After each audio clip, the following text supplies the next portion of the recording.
Hello everyone, welcome to Skylark Civils Academy. तो आज जो हम जिन चार इंपॉर्टेंट टॉपिक्स पर आपके साथ बात करेंगे उसमें 47 G7 समिट जो अभी ब्रिटेन में आयोजित किया गया उसके बारे में, और फिर इंटरनेशनल एल्बिनिज्म डे, और फिर नमस्ते योगा और अनकार्ड के बारे में। आइए एक नजर डालते हैं अपने आज के इन इंपॉर्टेंट टॉपिक्स पर। जो हमारा पहला टॉपिक है G7 समिट, अभी ब्रिटेन में 11 से 13 जून के बीच कैरबिस बे में G7 समिट का आयोजन किया गया। और इस बार जो ये 47वां सेशन था, लेकिन अभी तक जो इससे पहले 46 सेशन आयोजित हुए थे उनमें ये जो 47वां सेशन है ये बहुत डिफरेंट था, क्योंकि जब इसका आयोजन किया गया तो अमेरिकी राष्ट्रपति जो बाइडेन ने के निर्देश पर ये कैरबिस बे के जो पूरे एरिया में नेट कनेक्टिविटी को एकदम बंद कर दिया गया। जो सभी नेता थे उनके फोन को पहले ही रख लिया गया कि ये जो मीटिंग होगी सीक्रेटली होगी, क्योंकि अभी जो वैश्विक रूप से जो नेता है उनकी सबसे बड़ी चिंता है चीन का world one belt and one road initiative जो है उसको लेके वैश्विक रूप से एक बहुत बड़ी चिंता का विषय बनता जा रहा है। अभी 100 ऐसी कंट्रियां हो गई जिन्होंने चीन के बेल्ट रोड इनिशिएटिव को ज्वाइन कर लिया है। लेकिन जो सबसे इंपॉर्टेंट बात यह है कि जो चीन का बेल्ट एंड रोड इनिशिएटिव है ये विकासशील देशों को एक ट्रैप में फंसाने की एक चाल ज्यादा नजर आती है। लेकिन चाइना से पूछने पर यह होता है कि हम केवल वैश्विक रूप से डेवलपमेंट करना चाहते हैं। लेकिन अभी श्रीलंका में जो एक तरोताजा एक एग्जांपल देखने को मिला कि श्रीलंका की एक टेरिटरी को चीन ने अपने अंडर में ले लिया। जैसे ईस्ट इंडिया कंपनी पहले कहीं भी जाती थी वहां पर एक टेरिटरी हथियाती थी और उसके बाद फिर वहां से ट्रेड करना शुरू करती थी और फिर उनको जो है अपने कब्जे में ले लेती थी। इसी प्रकार की कुछ हरकत चीन के द्वारा की जा रही है। इससे पहले आपको पता होगा कि जो हम्बन टोटा का जो बंदरगाह है उसको चीन ने अपने हिसाब से डेवलप किया और उसके बाद फिर श्रीलंका के लोन ना पे कर पाने पर उसको 99 साल के लिए लीज पर ले लिया।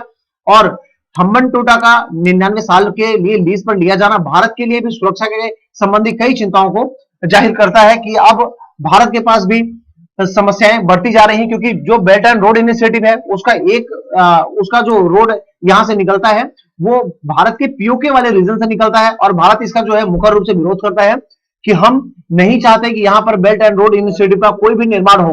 और दूसरी जो सबसे इंपॉर्टेंट बात है कि ये जो रोड है इसको आप रोड नहीं समझे, ये एक शिप रूट है, यानी जो समुद्री रास्ता है उसका निर्माण है। इसका रोड से ये मतलब नहीं है कि जो कंक्रीट की रोड होती है उससे, ठीक है। अभी जो G7 का ये समिट हुआ इसमें प्रधानमंत्री मोदी को 12 तारीख को सम्मिलित होने का मौका मिला और उन्होंने यहाँ पर वन अर्थ वन हेल्थ के बारे में बात की। उन्होंने कहा कि हमें वैश्विक रूप से सभी लोगों के हेल्थ के बारे में सोचकर चलना चाहिए। देखिए, ये प्रधानमंत्री मोदी जी के द्वारा ये कहा जाना ये इस बात को भी दर्शाता है कि जो वैक्सीन से संबंधित जो समस्याएं आ रही है, देखिए जो इसका रॉ मटेरियल होता है उसको लेके भारत और अमेरिका के बीच में अभी कुछ दिन पहले कुछ विवाद चल रहे थे। तो इन्हीं सब बातों को मोदी जी ने कहा कि जो पूरा एक अर्थ है ये हमारा एक परिवार जैसा है और इसके यहाँ पर सभी व्यक्तियों के हेल्थ को लेकर हमें जो है कार्य करना चाहिए। और इसी संदर्भ में मोदी जी ने यह भी कहा कि जो डेमोक्रेसी है उसको जो है प्राथमिकता दी जानी चाहिए और एक ट्रांसपेरेंट मैनर में सभी कार्यों को किया जाना चाहिए। देखिए, इसमें इसके रिटेलिएशन में चीन ने क्या कहा कि केवल G7 के जो कुछ कंट्रियां हैं ये वैश्विक रूप से राज नहीं कर सकती हैं, इन्हीं के आधार पर जो है पूरा देश संचालित नहीं हो सकता है। तो और भारत सरकार के इसमें एक ये भी था कि हम वैक्सीन को जो है वैक्सीन के संदर्भ में जो वैक्सीन के जैसे वैक्सीन का जो निर्माण होता है उसकी जो तकनीकी है उसको सभी देश आपस में साझा करें, ये वैश्विक हित की बात है। इसमें भारत सरकार ने ट्रिप्स से संबंधित छूट के बारे में भी कहा। ट्रिप्स यानी trade related aspect for the intellectual property right है, यानी अगर आपने किसी भी प्रकार का कुछ ऐसी खोज की है जो कि अपने आप में यूनिक है और आपको ऐसा है कि आप उस पर अपना अधिकार चाहते हैं तो उसी को जो है इंटेलेक्चुअल प्रॉपर्टी राइट कहते हैं। और इसी के संदर्भ में जो अंतरराष्ट्रीय संस्था है वो ट्रिप्स है। इसकी स्थापना 1995 में की गई, यानी इसको 1995 से लागू किया गया। यह पेटेंट, कॉपीराइट, अधिघोषित सूचना या का संरक्षण तथा व्यापार रहस्य और औद्योगिक डिजाइन का संरक्षण करता है, ठीक है। आइए एक नजर डालते हैं G7 ग्रुप के बारे में। G7 ग्रुप में Canada, France, Germany, Italy, Japan और यूके और यूएस, ये 7 सबसे बड़ी जो इस समय इकोनॉमी है, ये सातों जो है G7 का हिस्सा है। क्या भारत G7 का हिस्सा है या नहीं है? भारत G7 का हिस्सा नहीं है, ये बात याद रखिएगा, एग्जाम के पर्सपेक्टिव से इंपॉर्टेंट हो सकता है। देखिए, जो G7 ग्रुप है इसकी स्थापना 1975 में की गई और इसका जो अभी हेडक्वार्टर है वो है वॉशिंगटन डीसी में, ठीक है। बढ़ते हैं अपने नेक्स्ट टॉपिक पर।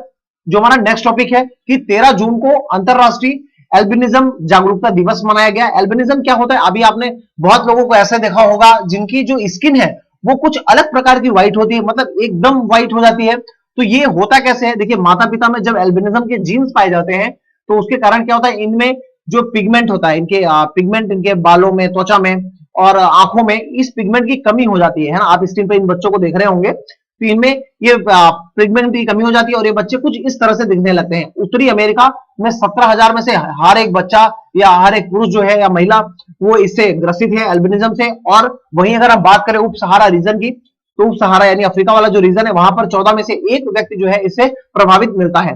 ठीक है, तो इस वजह से ये जो है 13 जून को अंतरराष्ट्रीय एल्बिनिज्म डे के रूप में मनाया जाता है। इस बार की जो थीम थी वो थी स्ट्रेंथ बियॉन्ड ऑल ऑड्स। ठीक है, याद रखिएगा, इन्हें इनके मानवाधिकार की सुरक्षा करने के लिए ये दिवस मनाया जाता है। ठीक है, बढ़ते हैं नेक्स्ट टॉपिक की ओर। जो हमारा नेक्स्ट टॉपिक है वो है नमस्ते योग। अभी आपको पता है कि 21 जून को 7वें अंतरराष्ट्रीय योग दिवस को एक 7वां जो अंतरराष्ट्रीय योग दिवस है इस पे एक नमस्ते योग नामक एक ऐप लॉन्च किया गया है, जिसपे भारत सरकार जो है रेगुलर बेसिस पे आपको कैसे योग करना है और योग करने का क्या तरीका है और इसके लिए जागरूकता बढ़ाने के लिए बड़े समुदाय को इसमें जोड़ने के लिए इस ऐप की लॉन्चिंग की गई है भारत सरकार के द्वारा। भारत में जो Morarji Desai national institute of yoga है उससे ये सहयोग लिया गया है। देखिए मोरारजी देसाई केवल एक ऐसे व्यक्ति हैं भारत के जिन्हें भारत रत्न और निशाने पाकिस्तान दोनों से नवाजा जा चुका है। ये एग्जाम के पर्सपेक्टिव से थोड़ा इंपॉर्टेंट हो सकता है, तो आप इसको याद रखिएगा। ये जो नमस्ते योगा ऐप है ये पूर्ण रूप से योगा के लिए समर्पित है।